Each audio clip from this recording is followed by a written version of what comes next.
Yung buhay mo dati sa Pilipinas noon bago ka nag-Saudi Arabia? Before sa Pilipinas, bali nag-freelance din ako sa Pilipinas, bro. Bali nag-install ako dati ng, alam mo yung mga signal, tapos marami, internet, diskarte doon. Alam mo kasi, hindi ko talaga siya, yung pag-abroad hindi ko pinangarap. Oo. Lalong-lalo na dito pa sa Saudi, yung hindi ko talaga siya, sabi ko naman, mag-abroad ako, pero sabi ko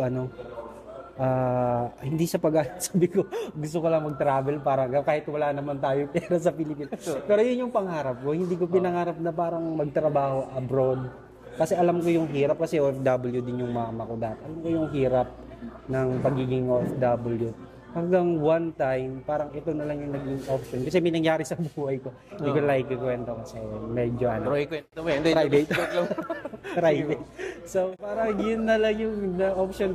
Actually, Iniwang ka ba ni Habibi? Joke lang bro. actually yung mama ko talaga yung parang nag-push sa akin na pumunta rito, pati yung pinsan ko, yung kaibigan ko, kasi sa Pilipinas ako inom doon dito. Yun na lang yung naging buhay ko sa dumating yung time na parang grabe yung depression, stress, hindi biro. Dumating yung time na parang sabi ko parang gusto ko na lang lumaho ba.